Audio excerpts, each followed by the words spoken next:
दोस्तों, कल मैंने अपनी वीडियो में बताया था जो कि रॉबर्ट वाड्रा के ऊपर बनाई थी कि रॉबर्ट वाड्रा ने ये इच्छा जाहिर की है कि मैं अपनी चुनावी राजनीति की जो शुरुआत वो हरियाणा से करना चाहता हूं और हरियाणा में मैं इलेक्शन लड़ना चाहता हूं और हरियाणा से ही मैं लोकसभा का इलेक्शन लड़कर हरियाणा का प्रतिनिधित्व करना चाह रहा हूं। कल इसी बात को उन्होंने वो रखते हुए एक कदम आगे बढ़ने की कोशिश की और कल दोस्तों रॉबर्ट वाड्रा ने एक रोड शो किया और उस रोड शो में अपनी राजनीति का खाका पेश करते हुए उन्होंने बताया कि क्या करूंगा, कैसे करूंगा। लेकिन उन्होंने एक ऐसा डायलॉग बोल दिया जिसकी मैं समझता हूं कि हरियाणा के अंदर कोई भी गुंजाइश नहीं है। अर्थात अगर जिस तरह की राजनीति का उन्होंने इशारा किया है उस तरह की राजनीति हरियाणा में नहीं हो सकती और न ही हरियाणा में उनको एक्सेप्टेंस मिलेगी, स्वीकार्यता मिलेगी। तो कहने का मतलब ये है कि उन्होंने एक तरह से अपनी राजनीति शुरू होने से पहले ही खत्म कर ली, क्योंकि हरियाणा में इस तरह की राजनीति का कोई भी वजूद नहीं है और लोग उनको वोट नहीं देंगे और लोग उनको स्वीकार नहीं करेंगे। तो दोस्तों, उन्होंने ऐसा क्या बोल दिया और मैं क्यों बोल रहा हूं कि इस तरह की राजनीति की हरियाणा में गुंजाइश नहीं है और रॉबर्ट वाड्रा ने अपनी राजनीति की शुरुआत करने से पहले ही अपनी राजनीति को खत्म कर लिया।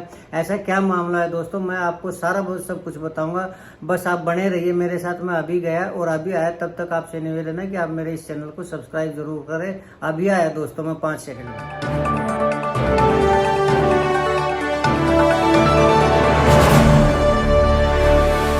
दोस्तों नमस्कार। दोस्तों, मैं सतबीर सिंह अपने YouTube के भारत लिंक ग्लोबल चैनल पर आपका स्वागत करता हूं। दोस्तों, कल मैंने रॉबर्ट वाड्रा के बारे में एक वीडियो बनाई थी कि रॉबर्ट वाड्रा ने ANI को एक इंटरव्यू दिया था जिसमें उन्होंने ये इच्छा जाहिर की थी कि मैं अपनी राजनीति की शुरुआत करना चाह रहा हूँ और उस राजनीति की शुरुआत हरियाणा से करना चाह रहा हूँ और मैं हरियाणा से चाहता हूँ आगे के लोकसभा का चुनाव लड़ूँ और मैं संसद भवन में हरियाणा का प्रतिनिधित्व करूँ। तो दोस्तों, कल मैंने एक चीज़ और भी कही थी कि ये जो इंटरव्यू है पता नहीं ANI ने खुद लिया था या गांधी परिवार ने इंटरव्यू दिलवाया था। मैंने कल ऐसा क्यों कहा था, उसकी वजह ये थी दोस्तों, पहले प्रतिक्रिया देखी जाती है। कोई भी सरकार है या फिर पार्टी है या पार्टी सुप्रीमो हो, पहले मीडिया में कोई चीज़ डालता है और फिर उसके ऊपर समाज की या पार्टी की प्रतिक्रिया देखता है। तो कल जब वो इंटरव्यू आया तो उसके बाद जब कांग्रेस पार्टी की तरफ से कोई भी प्रतिक्रिया नहीं आई, कांग्रेस पार्टी मतलब हरियाणा कांग्रेस की तरफ से कोई प्रतिक्रिया नहीं आई, तो कल रॉबर्ट वाड्रा ने एक रोड शो किया था। पहले तो मैं ये बताऊं कि वो रोड शो किया कैसे था। तो कल ED ने रॉबर्ट वाड्रा को पूछताछ के लिए बुलाया था, पहले भी बुलाया था और ये मामला था हरियाणा में गुड़गांव में जमीन के सौदे संबंधित। रॉबर्ट वाड्रा ने, केस काफ़ी पुराना है। इसमें जमीन शिकोपुर गांव में, गुड़गांव के शिकोपुर में ज़मीन ली थी, 3.5 एकड़ ज़मीन ली थी 7.5 करोड़ रुपए की। तो उसी सिलसिले में पैसे का कुछ अवैध लेन देन हुआ था और वो ज़मीन लेने के बाद जिस प्रॉपर्टी डीलर से ली थी उसी प्रॉपर्टी डीलर को वापस बेच दी थी ज़्यादा रेट में। तो इसमें जो पैसे का अवैध लेन देन हुआ था, ED मानते कि अवैध लेन देन और PMLA prevention of money laundering act के तहत कार्रवाई की थी। उसी सिलसिले में कल ED ने बुलाया था रॉबर्ट वाड्रा को। तो रॉबर्ट वाड्रा के घर से ED का जो ऑफिस है वो है 2 किलोमीटर। तो उस 2 किलोमीटर की दूरी में रॉबर्ट वाड्रा ने पैदल जाने का निर्णय लिया और उसमें जितने भी पत्रकार थे उनको बुलाया और उनके साथ साथ एक तरह से रोड शो किया। और उस रोड शो में रॉबर्ट वाड्रा ने ये कहा कि मैं सरकार से डरने वाला नहीं हूँ और मैं जो अपनी राजनीति की शुरुआत करना चाह रहा हूँ वो अल्पसंख्यकों से करना चाह रहा हूँ। अल्पसंख्यक की आवाज़ को मैं हमेशा उठाता रहूँगा। तो दोस्तों, सवाल ये है कि अगर वो अल्पसंख्यक की राजनीति करना चाहते हैं हरियाणा में, अल्पसंख्यक का क्या तात्पर्य है, मुस्लिम या फिर ये जो ये मिशनरी हैं, चाहे क्रिश्चियन मिशनरी है, इनकी राजनीति करना चाह रहे हैं। तो दोनों ही अल्पसंख्यक समुदाय दोस्तों हिंदुस्तान के अंदर हिंदुस्तान के खिलाफ कार्य कर रहे हैं।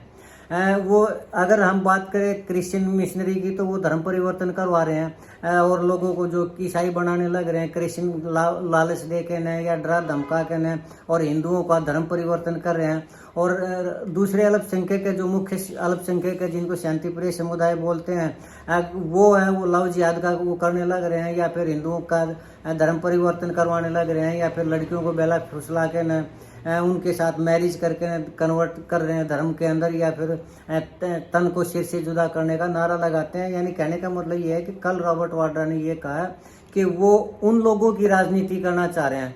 तो इस मामले में मैं एक बात कहना चाहता हूँ कि हरियाणा है वो उसमें मुस्लिम समुदाय है वो बहुत ही कम है और ज़्यादातर ये हिंदू समुदाय है। और अगर हरियाणा के अंदर वो मुस्लिम समुदाय की या ईसाई मिशनरी की राजनीति करना चाह रहे हैं तो मुझे नहीं लगता कि हरियाणा के अंदर वो सफल हो जाएंगे और हरियाणा के अंदर वो मुस्लिमों की आवाज़ उठा के ना लोकसभा का चुनाव लड़ लेंगे। अगर वो मुस्लिमों की ही आवाज़ की राजनीति करना चाह रहे हैं तो या तो रॉबर्ट वाड्रा को मेवात की राजनीति करनी पड़ेगी, लेकिन अगर गांधी परिवार का एक महत्वपूर्ण सदस्य अगर एक छोटे से एरिया की राजनीति करेगा तो मैं नहीं समझता कि वो राजनीति में कामयाब होगा। क्यों? क्योंकि कभी भी मुस्लिम समुदाय की राजनीति हरियाणा में कामयाब नहीं हुई है और हरियाणा एक देहाती क्षेत्र है जिसमें इस तरह की राजनीति का कहीं भी कोई भी वजूद नहीं है। अगर इसी सिलसिले में दोस्तों आपको मैं एक उदाहरण देना चाहूँगा, अपना निजी उदाहरण देना चाहूँगा।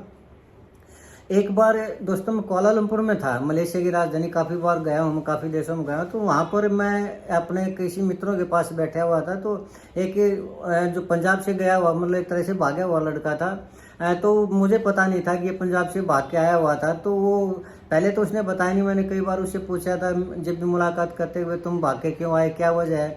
तो एक बार बैठे हुए थे तो उसने मेरे को बता दिया कि जी मैं खालिस्तान से जुड़ा हुआ था। तो जब उसने पहली बार ये खुलासा किया कि मैं खालिस्तान से जुड़ा हुआ था, मुझे भी हैरानी हुई कि मैं इतनी बार गया, उसने कभी बताया नहीं, मैं इसी से मिलता जुलता रहा हूँ और हमारे जो संबंध है वो मित्रता जैसे हुए हैं।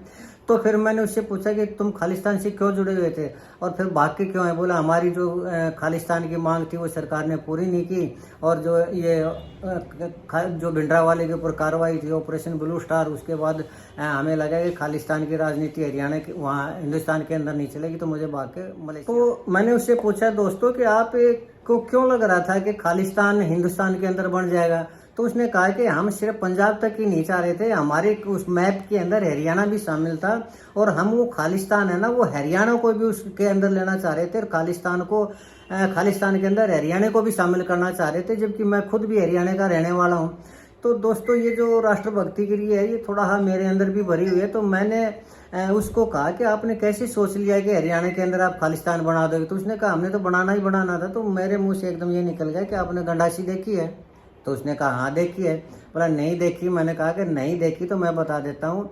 गंडासी है ना, जब कोई ईंख को काटता है ना तो एक ही वार में वो ईंख के काफ़ी जो गन्ने हैं ना उनको एक ही वार में काट देती है। अगर हरियाणा की तरफ खालिस्तान की नाम की अगर आँख भी उठाई ना तो गंडासी एक ऐसा हथियार है कि जो भी आगे बढ़ेगा गर्दन 1 मिनट में दूर हो जाएगी।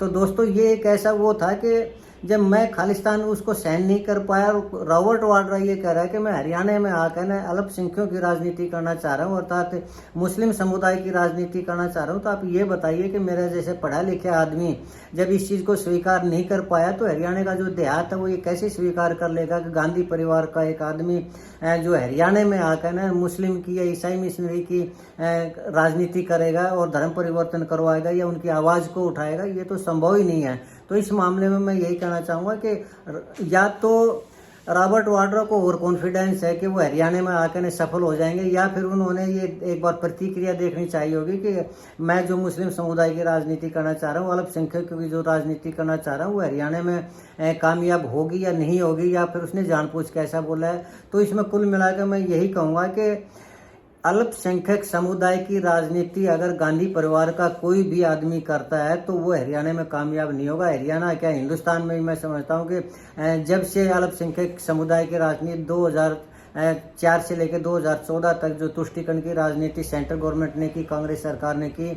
और जिस तरह से वक्फ बोर्ड का असीम शक्तियाँ दी गई और फिर मनमोहन सिंह ने जो ये कहा था कि इस देश की संपदा के ऊपर जो पहला अधिकार है वो मुस्लिम का है, और उस तरह धीरे धीरे हिंदुस्तान से कांग्रेस का वजूद मिटने लग रहा है, कांग्रेस खत्म होने लग रही है और बीजेपी का जो उदय होने लग रहा है उसका सिर्फ यही उदय का एक ही कारण है कि उसने हिंदू समुदाय की राजनीति की। और आज भी देश के अंदर 80% हिंदू समुदाय रहता है और हिंदू समुदाय की राजनीति करने वाली पार्टी ही सक्सेस है। अगर कोई पार्टी ये सोचती है, आप उदाहरण देख लीजिए, कांग्रेस हो या फिर समाजवादी पार्टी हो यूपी के अंदर, या फिर अगर पश्चिम बंगाल में करें तो पश्चिम बंगाल में ममता बनर्जी एक ही स्टेट तक सिमटी हुई है। उसकी बहुत इच्छा थी कि सेंटर में वो राजनीति करे लेकिन वो सक्सेस नहीं हो पाई।